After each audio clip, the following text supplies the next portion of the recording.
Reset.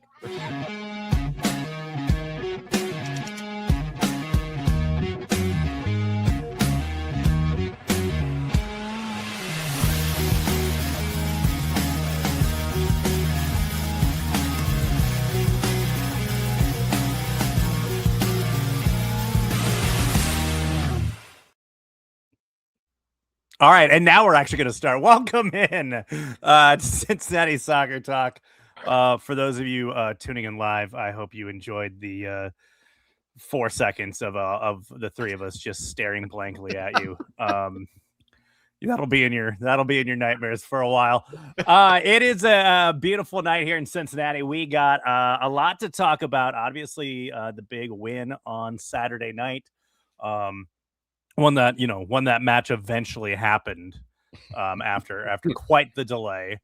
But then we look ahead now to a very busy week of Leagues Cup action as we go headlong into that.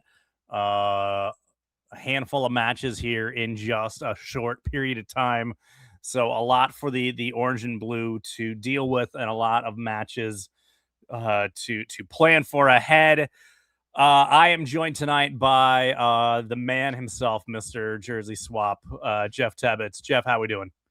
Doing pretty good. My basement is not flooded.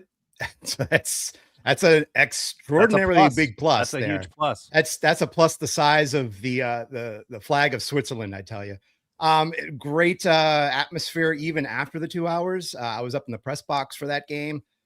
Yeah, you wait it out. Yeah, it's like, you're looking at your watch, but once it starts up, you skip straight to the game, and it was an incredibly great offensive output. That's all I can really say from my perspective. Yeah, no, it was the waiting. I mean, I had the easy job. I was at home. I was able to just, change the channel to something else, check in on other matches, go over to MLS 360. I had it easy. I know, having done it before, having to hang out in the concourse for an amount of time that you don't know when it'll end, sucks. It totally sucks. Yeah, it would. So the crowd was treated to DC United Nashville up at the big board, and I'm like, oh, okay. Boy, I wish I wasn't watching this, because it was really a Nashville blowout to start.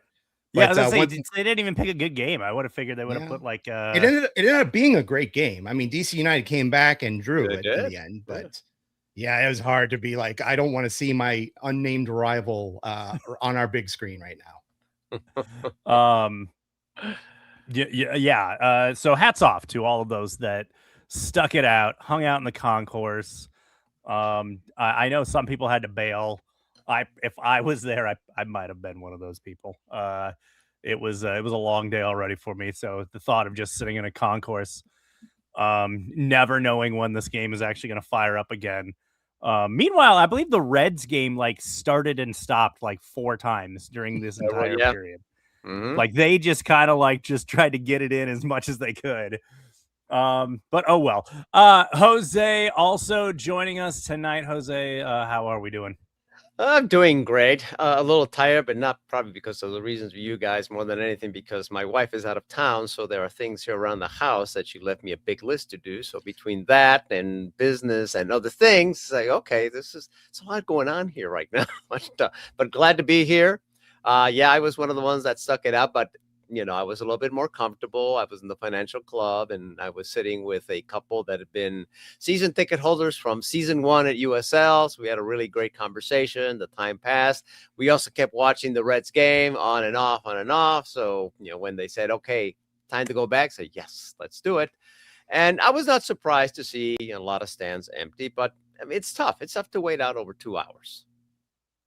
Yeah, I mean, it might have been a weekend evening, but still, it's hopping in on a game that's starting at almost 10 o'clock is a tough task. But it was for many, but especially it was those with young kids. It was a fun match, and it was very enjoyable. If you wanted to watch other things, USL, Tampa Bay and Louisville was an incredible barn burner. It was like a 3-0 Louisville lead that turned into a 5-4 Tampa Bay win. It's like, oh wow, yeah, wow.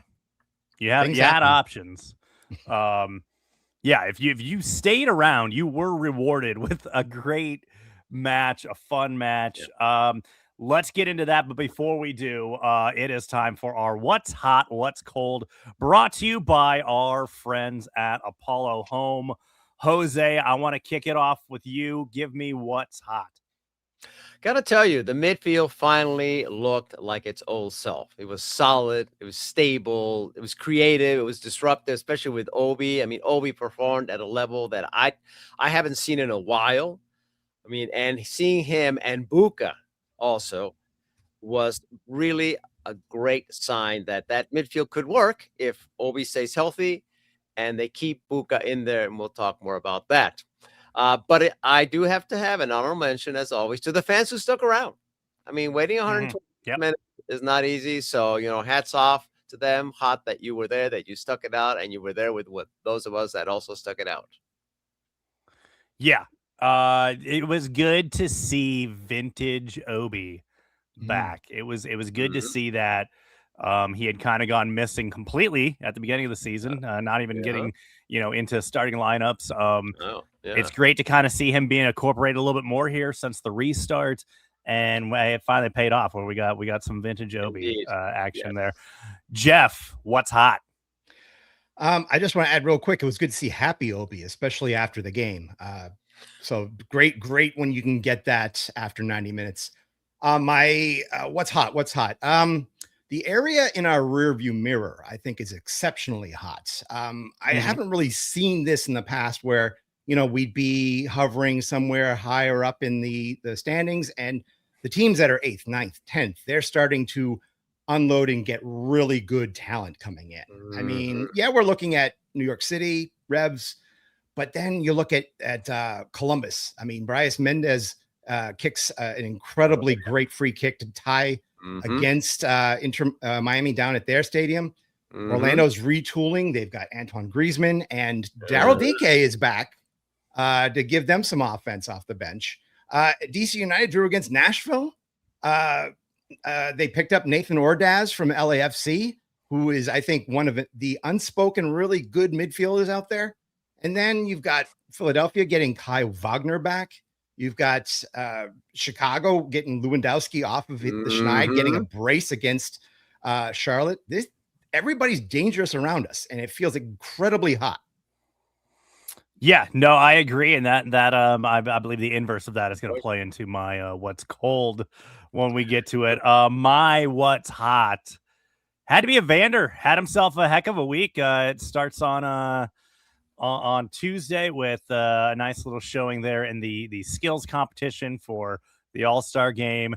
Then you had him roll into the All-Star match, which he ends up scoring a vital goal there. And then come Saturday, he's involved in 3 goals. He scores an absolute belter. Possibly, I mean, my nominee for goal of the season, I think right now has to be Evander's goal in this match on Saturday. No doubt. Absolutely beautiful. A goal that he did. I did like that Pat mentioned afterwards that he did apologize for taking that shot. He knows he's not supposed to take a shot from that far out and look for the better option. I would have liked that goal against Columbus instead of against San Jose, but you got to pick your best. We'll take it. That's fair. That's fair. Also, I think we're getting some news off the hot wire from our guy Josh Dye in the back. Chucky Lozano to LA Galaxy, guys. Really? I guess it's a rest of season loan. It's not done yet, but Tommy Scoops hot off the presses. Off the presses. Yeah. I'm literally scrolling, hopping on Twitter right now to see the hubbub, to see what's happening here. That would be quite the move. That'd be quite the interesting move. As Jeff, you kind of alluded to, there's been a lot of movement. Not coming from here, but there's been a lot of movement. Yeah, I'm seeing it now. It's not done yet. Trending well. I mean, that's a big. I mean, if you're San Diego, you had to somehow offload this issue, but Yep. is that where you want him to go on loan to get to your rival? To your historic rival, the Galaxy? Man, I don't know about that one. Wow.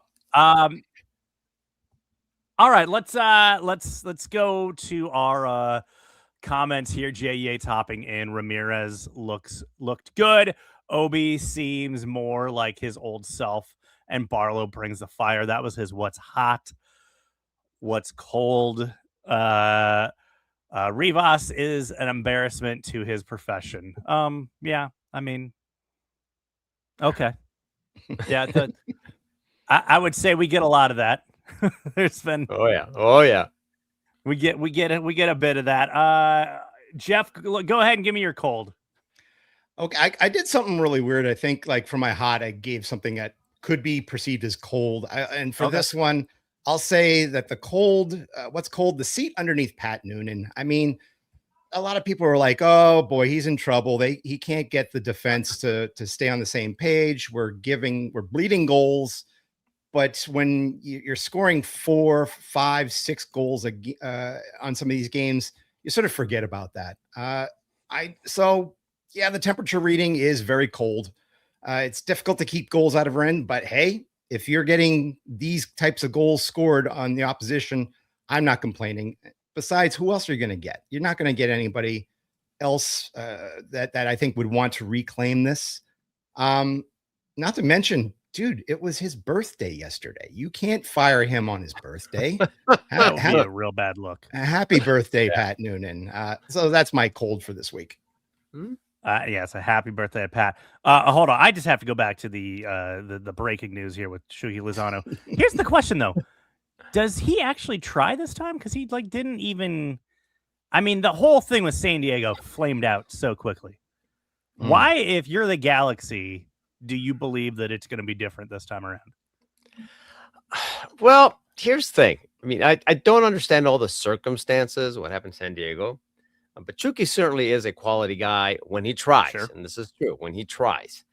And maybe it was just a matter of having a different ambiance. I mean, all of us know you put a person that maybe has the qualities, has the skills, but maybe is not in the right environment. Put them in a different environment, and they may thrive. I mean, we've seen that with a lot of players. Okay, put them here. It's like, well, they didn't perform with that, but they're really kicking it here. So if his attitude is, okay, I'm going to really put in what I can do, maybe that's the right environment for me. I mean, only time is going to tell. But I agree. But why would you, San Diego, want to give it to your conference rival? That one doesn't quite make sense. But maybe there were no other takers. Maybe it was like, well, this is it. I mean, this is the team they want, so let's just loan them out. I'm kind of mystified. I mean, they just made a deal to get a striker. I think Furuhashi came in from Birmingham over in the Championship League. So I didn't think that offense was their issue, but now that I look at their last few games, yeah, they haven't scored a lot. They got rid of Gabriel Peck. So yeah, I guess you got to keep things afloat. But I don't know if Lozano was the answer. We'll see. We shall see. Where am I at here? Jose, give me your cold. Well, I mean, I'm going to sound like a broken record. The backline still needs work. I mean, yes, they perform better. No doubt they perform better. But we all talked about that corner kick, and it still needs some work that we don't have right now. We don't have the depth that we used to have. We used to say, hey, that backline now has a lot of depth, and now we don't. I mean, we know Matt has gone down. I mean, he's still reasonably good, but he's not the Matt of old. Teenage, we don't think he can go 90 minutes or 60 minutes, maybe 60 minutes, not 90 minutes. So I think the back line is still showing strains. The midfield helped them by closing spaces, disrupting play. But I think that's still. And I'm going to echo what Jay said. Yes, Rivas, I mean, really 3 yellow cards for FCC and none for San Jose. I don't get that, but there it is. I feel like it fell under the radar for me just because I feel that the bar is so low nowadays for some of these referee performances. So it's well, there's that. Okay, yeah, all right. Yeah, I guess it could have been a lot worse.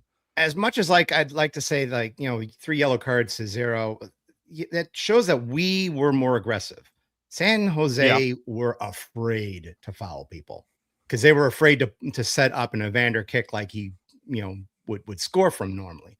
So Right. I think they were afraid to foul. So he opted to just do it from open play instead. Exactly. Mike Hold, and I know, Jeff, you talked about it in your kind of what's hot as far as just all the activity that we have. We have breaking news right here in the middle of the show about these transfers, these moves happening with all these teams in the league. The transfer rumor mill, when it comes to FC Cincinnati, is stone cold. There's nothing. And we've heard from Pat multiple times in the past week or two where he says like he expects there to be 1 or 2 moves. They expect to, address this or that. I think for the most part, he's kind of making mention of obviously kind of adding some options on the back line there. Mm-hmm.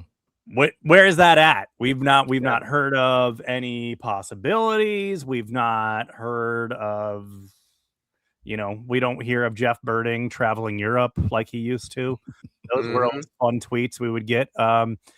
We don't know. I was asked this, I think, on the radio a couple weeks ago, like, oh, what are they going to do in the transfer market? I don't know, probably not much. And if they do something, I think this is probably the year you see something where they do some just like, intra-league moves there. They just do some shuffling of the deck chairs with other teams in the league. You think their bigger moves might come in the winter? Yeah, I think you're big. Although I don't know, I think the transfer window is going to be super weird in the winter with the sprint season. It is. Kind of like right there in your face. So I don't know. I think you could see some very interesting and not the best of ways next few windows. But yeah, I don't know. I really expected there to, by this point, be at least some kind of hint at a name. There's always some rando publication in South America leak something that may or may not be completely true. We're not even getting that. We're not even getting fake stuff. Nothing. Yeah, there's nothing. I'll take a fake rumor at this point. What Neymar wasn't good enough for you, and now you want him back in the rumor mill? I mean, can he play? Let's get Ramos. Let's get Ramos. Throw Mo Salah in there. Go ahead, do it. Mo Salah, Ramos. Yeah, there you go. If Sporting Kansas City can get in the rumor mill for Mo Salah, then we can too. Come on. We should. Yeah, everyone should be in the. I think actually Mo Salah is going to be like a guy that every week he comes and dresses for another team within MLS. That'll be what they end up doing. All right. That was our What's Hot, What's Cold, brought to you by our friends at Apollo Home.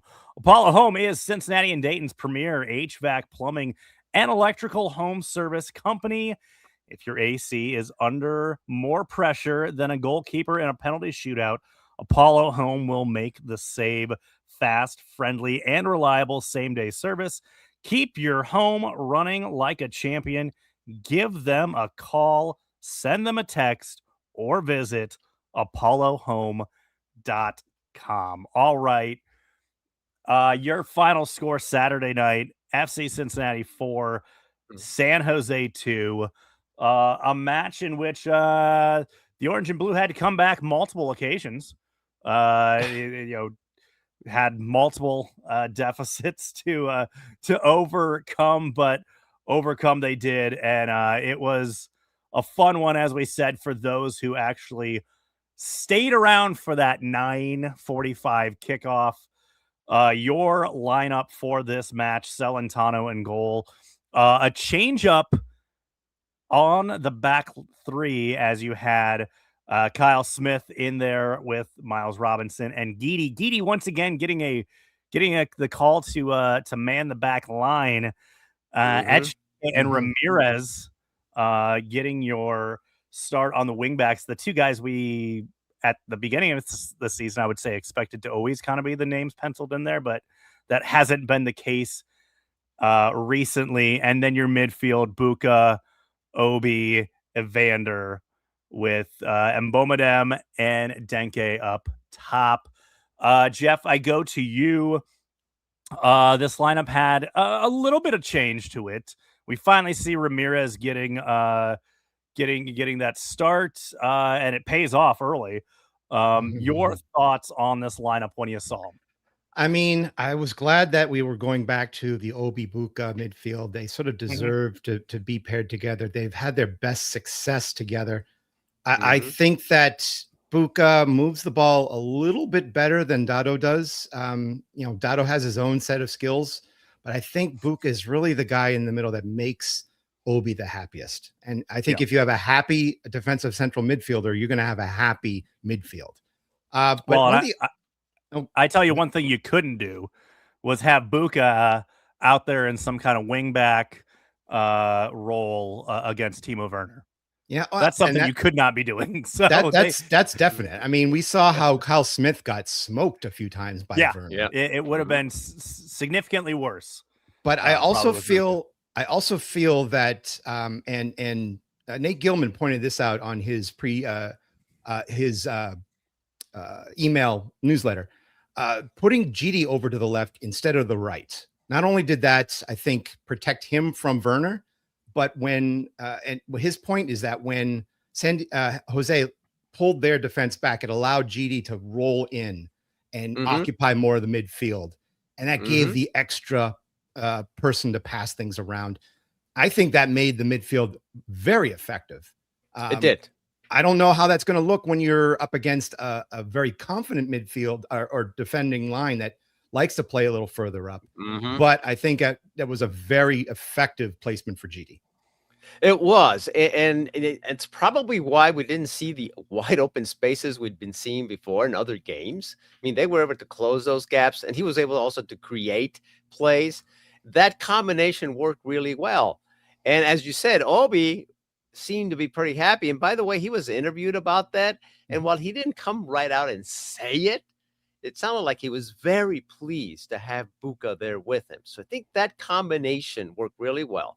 Having Gidi there on the left side to continue to close those space was we were able to control the game. I mean, how many times do we see Cincinnati win decisively and have large possession over the other team? It's very rare that happens.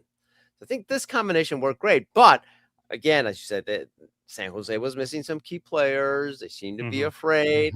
Is this really going to work with a team that presses high? Because we know how FCC performs or underperforms, depending how you want to look, when teams press high on us. That didn't happen this time. But what we saw, I think, could be the structure or the beginning, if you will, of an approach of attack to say, okay, we can work from this. We can build from this. We're going to have to adjust to some teams that had to press high on us, have a more aggressive midfield. But there were some really good signs out of this combination. Now, whether or not this will work in the long run, because we know Obi recently has had a tendency to get injured, and if he goes down, then who gets in his place? You have to put Gidi in there or Anunga, which Anunga I'm still not very convinced is the right solution. But for now, we saw a team that worked well across the lines, communicated well, closed the gaps, created opportunities, and because you always have the Evander factor, what's he going to do in terms of assists or goals? So I love what I saw. But I'm also being a little bit pragmatic. Okay, the rival, the missing players on their side, their lack of aggressiveness. But the combination there of Gidi on the left, Obi, and Buka worked really, really well. Now, what do we do about Smith? I don't know. I mean, who do we put there? Because he will get smoked. And I think that's kind of the interesting thing here, just looking at the lineup, kind of going back to what I was saying in our hot and cold. You're giving Gidi once again another start on the back three. He asserted himself well, but obviously that's not his position. Sure. And you have Miazga out due to suspension. So you go with Kyle Smith, Hidebe, Haglund, Chirilla, all available on the bench. What does that say about the current makeup of our backline options? But they're not good. I was wanting someone else to say those words. Look, again, I've already said this. Matt is not the Matt he used to be, unfortunately. I love him. I mean, the guy stabilized that back line when he came in 2022. He was the reason we had such an elite back line in 2023. Him and Obi, but he's not the Matt that he used to be. Yeah, Could you have actually started him in this match had he not been suspended? With Timo Werner on that side, would that have been a disaster? Probably not, because of that, because of Timo. So I mean, I love Jeff? the guy. I think I would have rolled with Matt in the middle and Robinson on the right, mainly because I think Matt would have been able to lock up Preston Judd really well. I know they said when I interviewed the guys on Jersey Swap from San Jose, they said that Preston Judd had deceptively good speed. I think Matt would have bottled him up, at least in the box. It really felt like the offense did not want to go through the middle. They would rather go through Kyle Smith. And I think if you had put Matt in the middle and Robinson on the right, who has good speed and is a defender of the year caliber guy, I think he would have locked up Werner as well. But that's, you can't play those cards after the game. That's unfair to say that. Yeah, no, but my concern with Matt again is he's been caught several times out of position. He's clearly lost a step or two since his injury, and that's my concern with him. With some of these fast, skillful players, does that mean you never start him? Of course not. I mean, Matt has other qualities that are very important. He still has that fire that you need on the pitch. He still has certain leadership qualities that are important, and he still has skills in the middle that are important for the team. But we better start finding another Matt here, because he's not going to be last long, quite frankly. I don't think. And at the salary he's being paid, that's another discussion. It was San Jose getting off the mark first in this one, off a set piece. Timo Werner kicked that one into the box, saw it go in, and turned and gave a nice little snide look to the FC Cincinnati fans behind them, who I'm sure were giving him a few earfuls. Not the start you wanted. I don't know. It was weird. They go down early, and yet I did not feel worried. I felt like they had already, but they were moving the ball well. We had already seen some chances. I didn't feel worried. I didn't feel worried in terms of a short-term approach to this. I'm worried on a long-term approach. We saw this happen at Columbus, where they were able to find the nook. Roman stood back, didn't challenge the kick, and someone was there to clean up and pop it back and draw the game. Same thing happened here. Mooney was wide open. And part of it is that Kyle Smith cannot jump like the likes of a Nick Hagland or even a Matt Miazga or a Teenage Adebe. So it definitely felt like there's got to be more communication. And if Roman is a good, is able to read the room a little bit, he jumps up there and grabs that ball out of the air or punches it away instead of dropping back and leaving nobody there to cover it.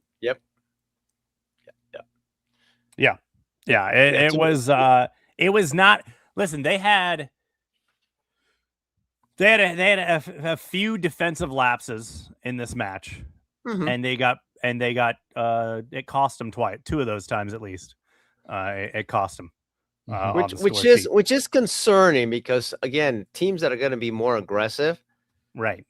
They're going to cream us there in the back. Yeah. San Jose is a good team, by the way. I mean, I am not minimizing. They're a solid team. No, I mean, had they won the match, I believe they were. That would have put them in first place in the West. San Jose, I think, has made a fatal flaw, though.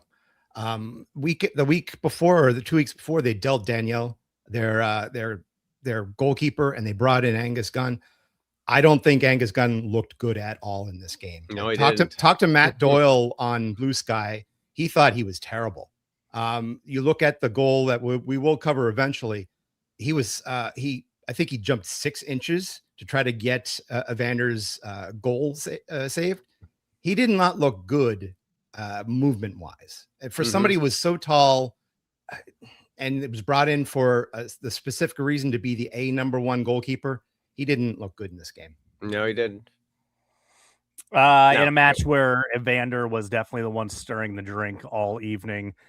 He gets it going with a beautiful little kind of no look pass off to Ramirez, who is able to slot it home to tie this one up.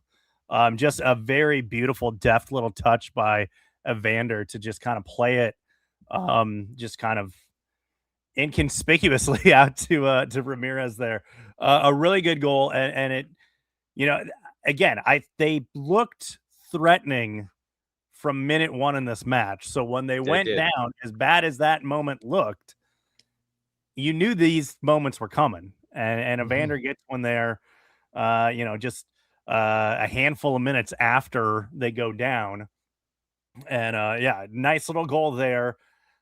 Sets it up for a good first half overall from the orange and blue, as we kind of see here, the highlight here, and just the nice little. I'm looking towards goal, and I just kind of faded out to my left there. Great job by Ramirez, by the way, to read the room there. He had a few early shots that went straight at Gunn, but for this one, he saw that the double team came straight to Evander, and he knew where to go. He bolted to the left there. Evander knew that he didn't have to pass through the defense to get to him. Easy little pass, and Ramirez took his time, cocked it up, and just nailed it. I mean, one of the better goals to see coming out of that end. Yeah, well, Ramirez looked great in this match, and he also he just looked so up for it. You could tell that this is a guy that has been like waiting to get his number called and to get a start again. Like, I'm sure when he signed the deal to come over to FC Cincinnati, he didn't imagine kind of going through a stint there where he wasn't getting the minutes that he probably expected to. So you could kind of see there was a little bit of maybe wanting to show Pat what he was missing or whatever, because he came out guns blazing in this match. The other thing about that goal is that FCC pressed. I mean, they were aggressive going after the ball. Whereas we do see that from them, and that is their style. But against Columbus, that was nowhere to be seen. Which makes that performance exactly all the ball, more and then of course yes. Don't want to hash on that one too much, but second half, it's Werner getting the goal. I was Jeff. I mean, you also were a fan of a club that this guy played for.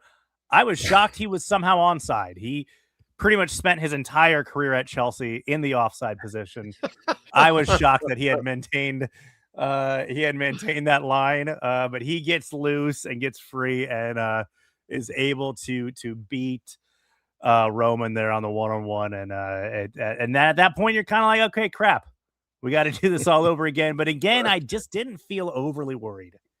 Well, just take the Hotspur-sized knife out of my back there. But yeah, I mean, Werner didn't do anything for us. He was more injured than anything. And finally, he's showing that this is what it looks like when Werner is not injured, when he's able to be the number one guy. Two really good plays from him. I mean, first of all, the corner kick from him was incredibly spot on. And for him to be onside and in the right location, I do have to say, boy, Roman, you should have been off your line to grab that ball. Yeah.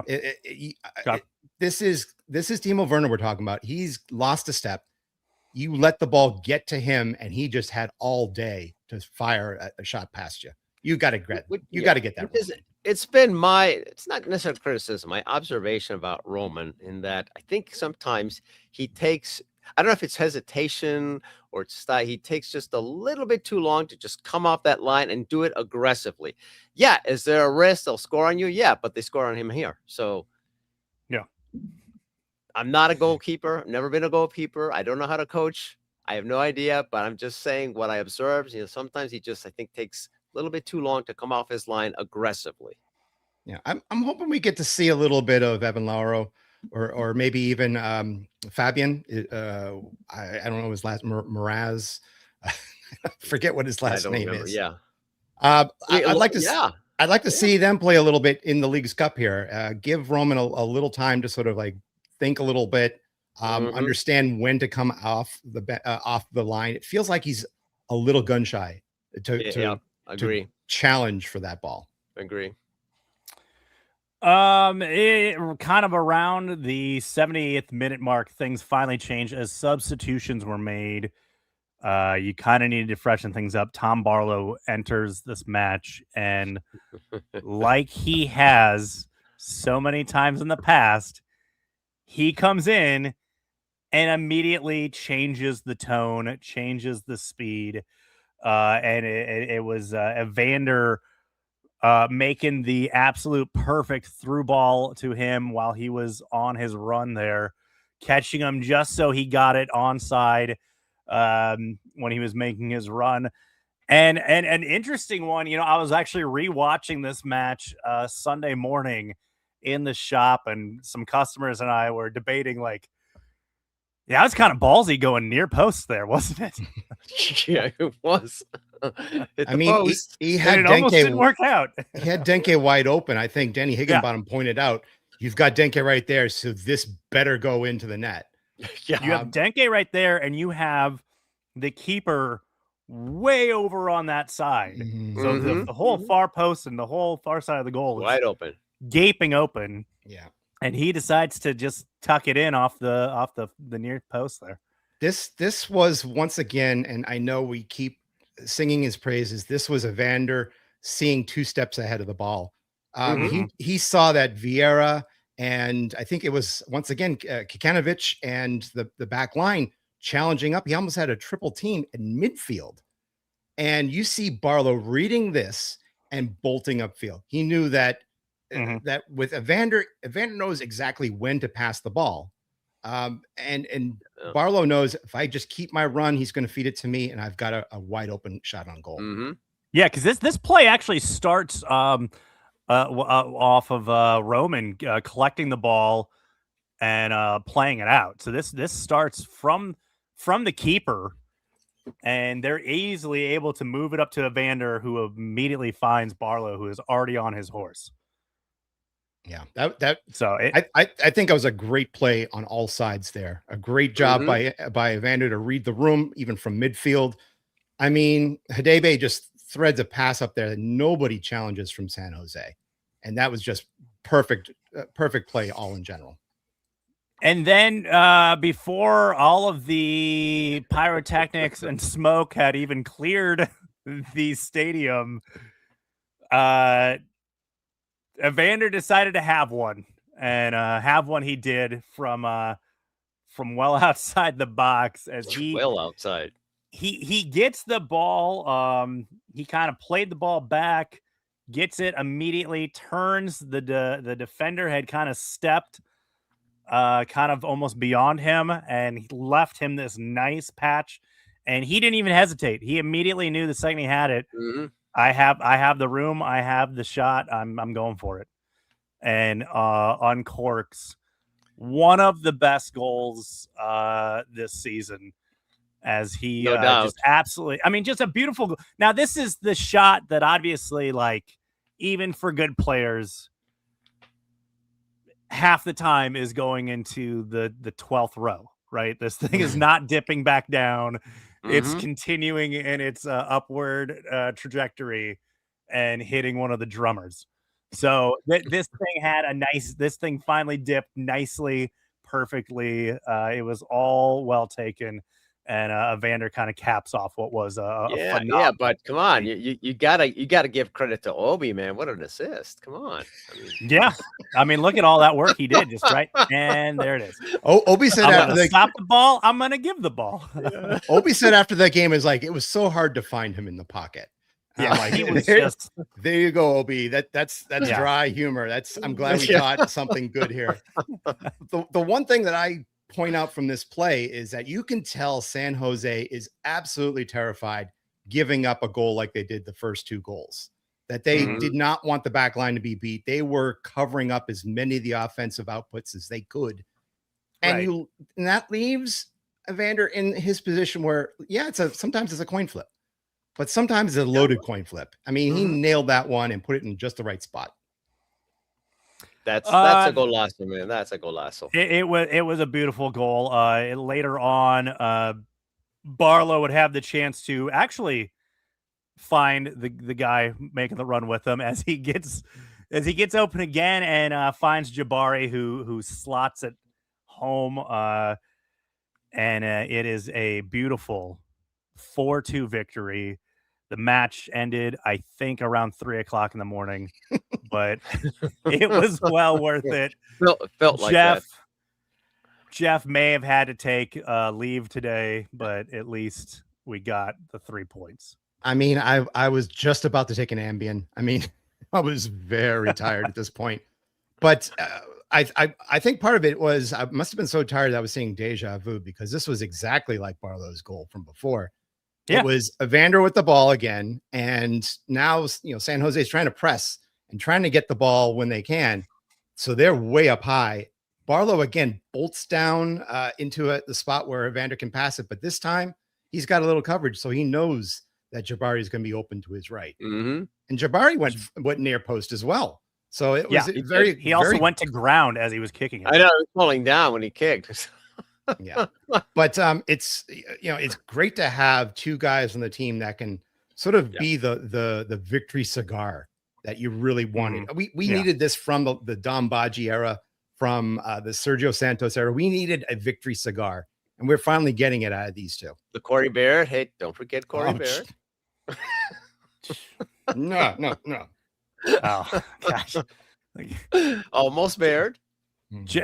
Jeff just had an allergic reaction to that. I was flailing like there was a mosquito in the room, and Jesus. All right, let's. I don't know if Corey Barrett's going to make this list for anybody this week. Let's go to our Go Beyond Player of the Week. Jose, I go to you. Well, to me, it's Obi, because we saw the Obi of old. We saw him retain the ball. We saw him disrupt play. He was all over too. I mean, he was. There you go. There's a heat map.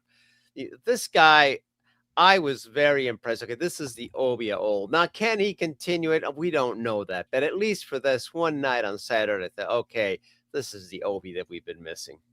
So to me, he was my player. It was good to have that Obi back. Jeff. This is so unfair, Jose. Come on. I had this like written down already. I'm like, Jose is going to pick either Barlow or Evander, and I would pick the other one. And what does he do? He picks neither. I mean, throw him off. That's a mood I would expect from Coach, let alone you, Jose. Come on, man. So I mean, well, Coach couldn't make it. Coach couldn't make it, so I had to replace. I mean, him. Evander got man of the match. He's on the team of the match day, and he's gotten 5 straight games with an assist. His numbers on FOTMob are blue. They're not green. They're blue. They're ultra solid numbers. But I still have to say that my man of the week was Barlow, because he's giving you these late game performances that you need. You take a look at the 6 goals that he's scored in MLS play. He tied the game against Montreal that they would eventually win. Tied the game against San Diego at the death. Ties the game here against San Jose. He is a guy that you can bring onto the pitch, replace Kenji Mbamidem, and then bring out wisdom. Bring out a guy who's not afraid to break his nose and then score in the next 5 minutes. By the way, he showed it after the game. It looked disgusting. So I think just the pure will to play through this game, I got to give it to Barlow, man. I'm sorry to Evander, but he's getting all his plaudits and his praises from everybody else. Great choice, Cincinnati. Well, I had also picked Barlow, so I guess I now pick Evander. Oh, there we go. He had a goal. He had 2 assists, and also kind of basically help win the MLS All-Star game. So a pretty good go beyond week for all Evander there. That was our go beyond players of the week. Beyond Exercise is a Cincinnati physical therapy and fitness business that helps people of all ages stay active and fit. They also work with local MLS and MLS Next Pro athletes. See how they can elevate your health and fitness at gobeyondexercise.com. All right, we now have to look ahead to a very busy week as the Orange and Blue are back in action in less than 24 hours. They are playing tomorrow in the first game in the Leagues Cup. You have a match Tuesday, you have a match Friday, and you have a match, what is it, the following Tuesday? Mm-hmm. That's a lot of matches. That's 8 days. It is. That's 3 matches. This is how do you let's start there actually. How does Pat approach this group stage thing here where you have to plan for 3 matches in 1 week's time essentially? And not all, I mean, you might have some easy ones. You might have some ones that are they're gonna be a little better for you. But you are also not playing chumps here. Like Pachuca right out the gate. Like, this is not easy. I mean, at the same time, like, how do you plan for the World Cup when you're there? I mean, you know that these games are going to be intense. You know that you're going to have a little bit of rotation. Yeah. But you also know that Pachuca is going to be in the same situation. I mean, they're coming into was the Apertura for this season where they're just starting out. They're raw. They've lost 2 of their first 3 games to start the season, and they're having to travel. I think Pat Noonan pointed this out. It's like, yeah, we're playing 3 games in 8 days for this tournament, but we're not the team traveling. Pachuca has to. Pumas has to. Yeah. All of these teams have to travel, and they played their games on Saturday and Friday as well. So that it's not something that you have to say, oh, boo-hoo, and crying your cereal about. This is what everybody's going through. You can only hope that the FCC2 guys you bring up, and they brought up some decent guys, I think, looking at some of the names, I think like, hold on a second here. Mascara's brother has actually been called up. Yeah. So you've got some players. Felix Sampson is back, who looked really good in the Burnley match. You're going to see FCC2 guys. You're going to see Pachuca 2 guys. You're going to see a lot of triple digits on the backs of jerseys from these Mexico teams. So, which I love that about the Mexican clubs. They do rock the triple digits. The one thing to consider also is that Liga MX is just getting started. They're only 3 games into their season. So they're still figuring out tactics and match fitness and roster combinations. So as before, MLS teams will have an advantage, at least initially, because Liga MX teams are just starting and they have to travel. So all of those things should play into FCC's advantage. However, Pachuca has just this tendency of rising during international tournaments, and they have a great youth development system. I don't know if they're going to bring their youth players. I have no idea, but they are a machine, and they are constantly producing players that go off and play with other Liga MX teams. That's kind of their model, develop them, then sell them for a big price, and they go off and they wind up being usually in the national team. So I don't know if they're going to do that, bring their youth players and, okay, let's give this a shot, or they're going to go with the veterans that they have. And by the way, they're a fairly old team. The starting lineups that I saw, they're like upper 20s, early 30s. So I don't know which way they're going to go. But the advantages, I think, right now are on FCC sides because of the travel and because Liga MX is just getting started.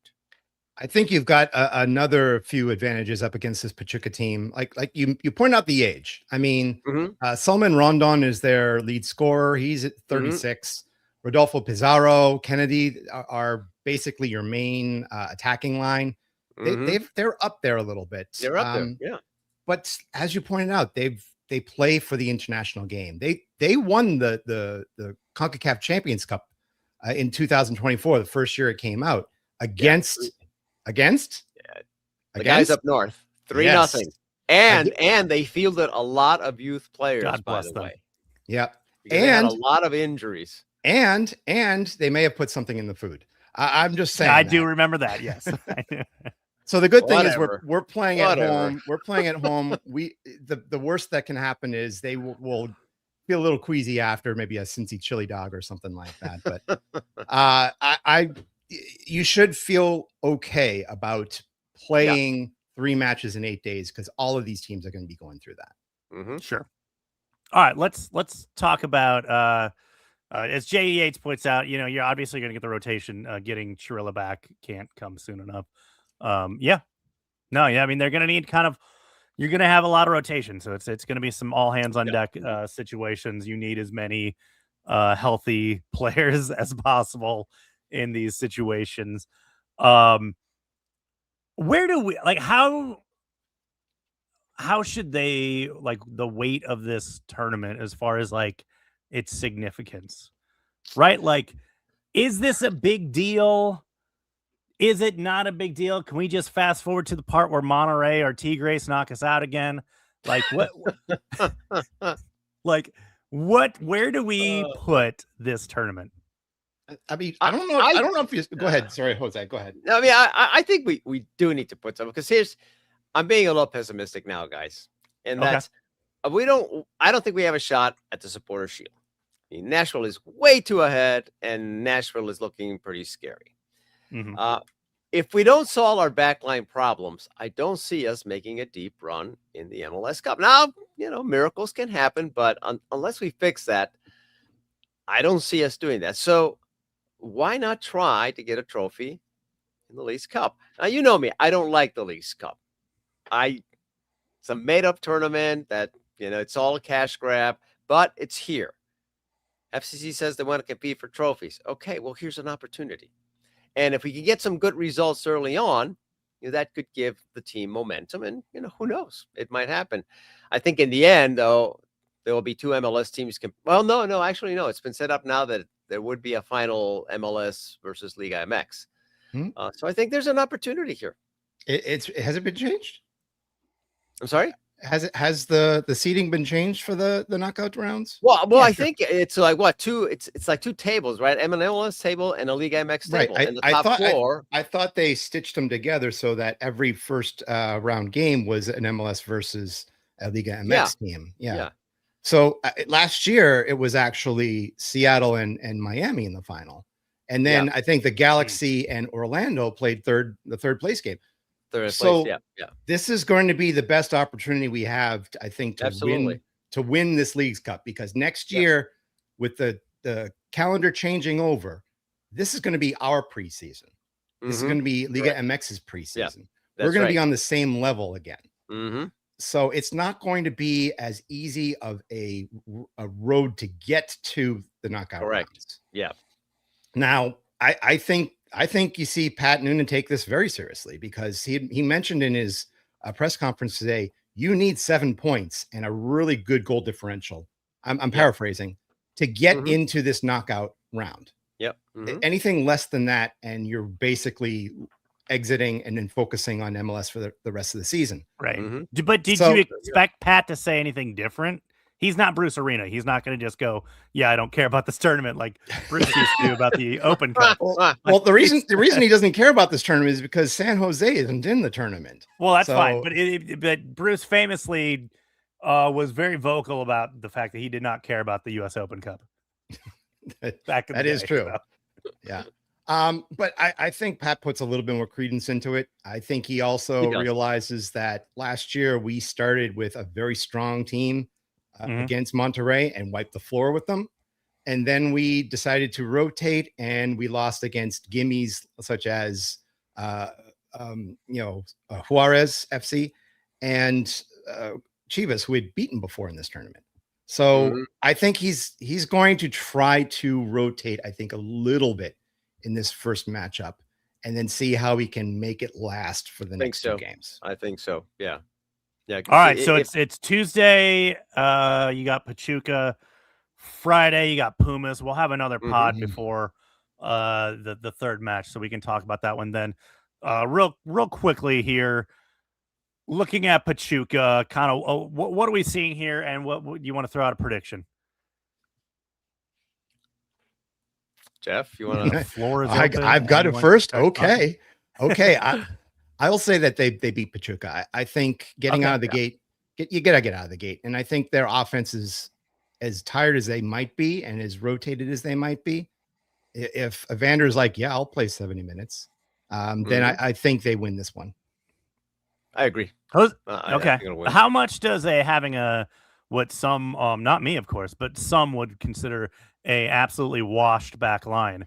How would that affect our chances in this tournament? Well, define it?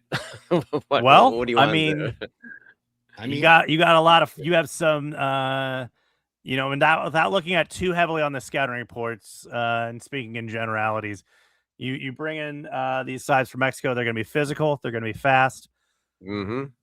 That sounds like a not great scenario for a patchwork back line that has definitely seen better days and has definitely been known to get burned a lot lately. Well, I think this is where you bring out Andre Chirilla, and he's healthy. He's ready. I think he's been waiting for his time. He looked really good in the CCC in both sets of games. He did. I think this is the one where you've got Chirilla in his natural position on the left, and you put either a Miazga or a Robinson in the middle and switch them out if you have to. I think that this back line can be put together for this older attack if they opt to roll out Pizarro and Solomon Rondon. I think they've got a good opportunity to keep this game low. And if you put Matt in there, I mean, he knows CONCACAF. I mean, Chirilla not so much. Yeah, Chirilla a little bit, but No, I'm saying the Matt Miazga. I know. Yeah. I mean, because you put him in because he knows how it's played, how these tournaments work out with CONCACAF. Yes, Chirilla got a little bit of taste of that in the CCC, but this is going to be a little different. So you put Matt in there, he knows how this is going to develop, and he can bring that extra edge. Hopefully he doesn't get a red card though, but come on, Josh, bring it up. Come on. There you go. There it is. You go. Yeah. Now what you don't see here though, is that right after that, I don't know if it was Rafa Marquez or one of the tall CBs from Mexico walked up to Matt and said, okay, how about me now? And Matt kind of, okay, all right. Jose, I would say Rafa Marquez. I don't know too many people step into Rafa Marquez on that kind of thing. Jose, just give us this moment in time. Just I know. All right, so you both feeling wins on tomorrow. What about Friday? Pumas is I don't know where they're sitting right now, but they're obviously a team that they lost. Interestingly enough, Pumas lost their first game in this tournament against Pachuca, 3-0. It's kind of weird. All right, at Pumas, it was at Pumas, wasn't it? Yeah. Now, what's interesting is Pumas wound up in first place last season. But by goal differential, they had same points as Chivas. It's like 1 point different, 1 goal differential, something like that. And they went to the final. They got beaten by Cruz Azul at Pumas. so they ended the season a little bit on the down, but it's still a very good team. And Pumas, like Pachuca, also has a good youth development system. It's not as good as it used to be, but they still develop a lot of good players that eventually wind up on the national team. So once again, I don't know if they're going to bring, have their veterans in the starting lineup, but they have a bit of a thing to prove. It says, okay, we lost the final against Cruz Azul. Cruz Azul, who usually melts down in finals. I mean, there's a term for it in Mexico, Cruz Azulazo. Cruz Azul gets to the final and they lose. And this time Cruz Azul won it. So they may have a little bit of a chip and say, okay, we got to prove that we were first place last year. We didn't deliver. We didn't win the final game. So let's see if we can get some silverware now in this tournament. And of course, working towards the Liga MX trophy as well. This is going to be a pretty good game. I mean, they picked up of all the names, Pedro Vite from Vancouver. And I think he could be one of those like switchblades that could just give you everything in this this match as well. But then if they decide to roll him out, you've got the immortal Keylor Navas in goal. Yep, I mean, that's right. That's a tough. That's you Evander, Denke. You can throw anybody at Navas, and he will make the save. Yes. Granted, he's 39. Who knows if he can do these consecutive games? but that's still a dangerous person to have in goal. Yeah. He might need a cigarette break between a couple of them.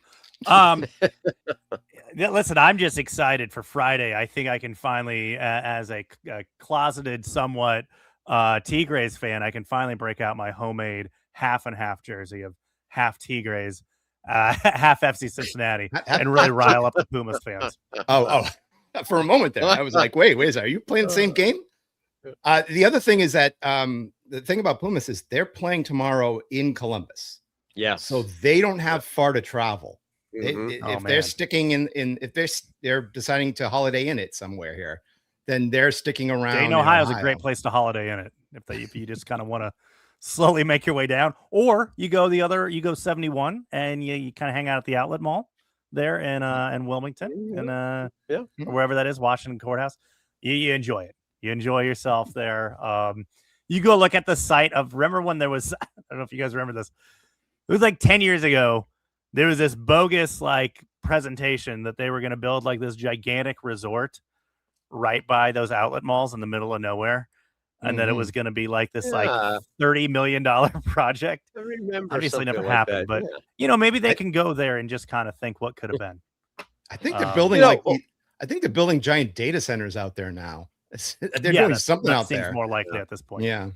What is cool about these next 3 games, guys, is that FCC is playing 3 of the most, legendary teams.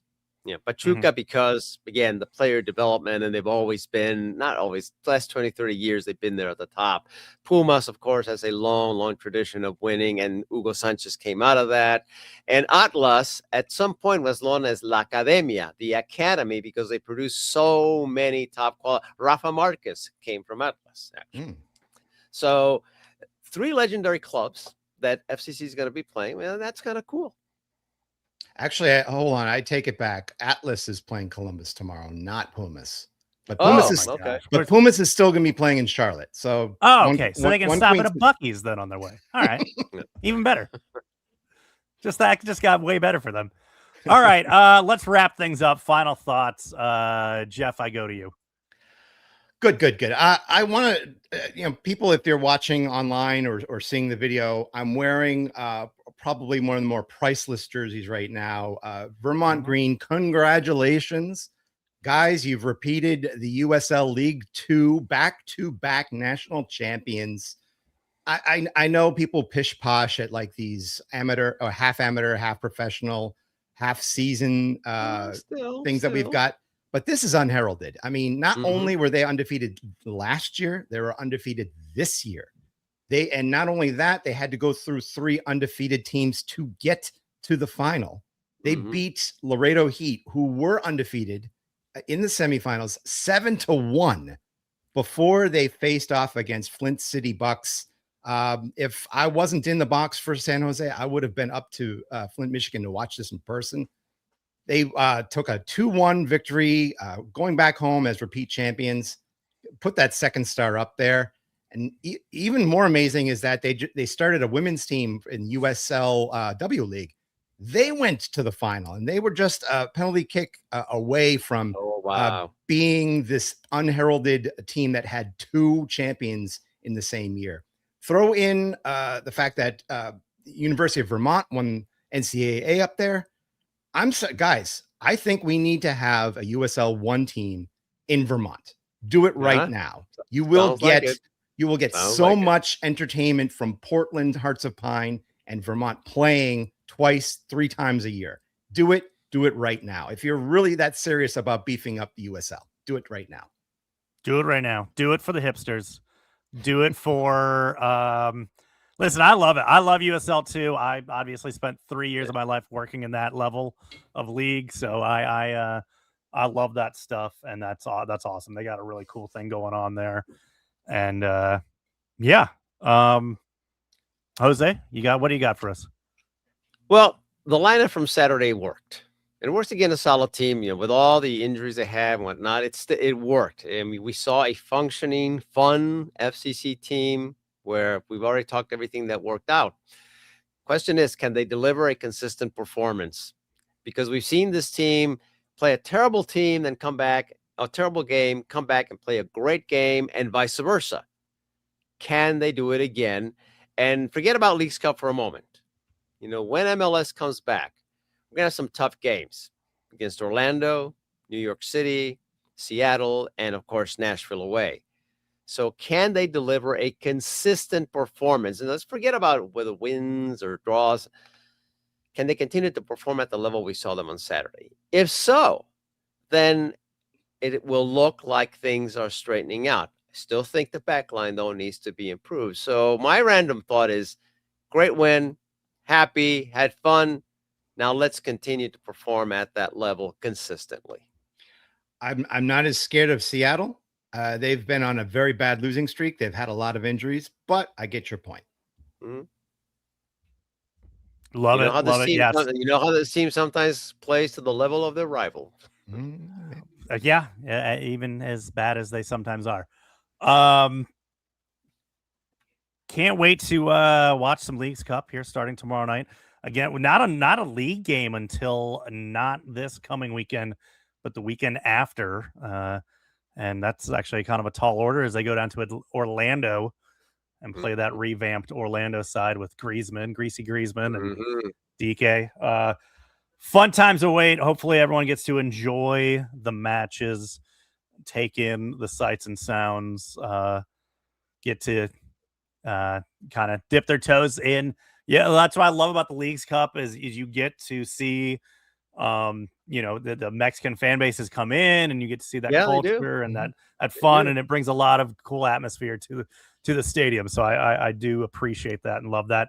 That'll do it for us. We will catch you next week where we'll be reviewing those two matches in the Leagues Cup, looking at the third one to come. And Orlando on the horizon. That'll do it for us. If you would like to support us, go to CincinnatiSoccerTalk.com/support. You can also catch us on the socials. We're on Twitter. Much to Jeff's chagrin, we're on Twitter at Cincy Soccer Talk. And then also we're on Blue Sky, where it's the room so empty that Jeff and Goss are just talking there in an empty bar. I'm there. I like talking that to is the walls, at CincySoccerTalk.bsky.social. Nice and short for you. Totally not unnecessary. We will see you guys next week. Have a good one. Good night. Night.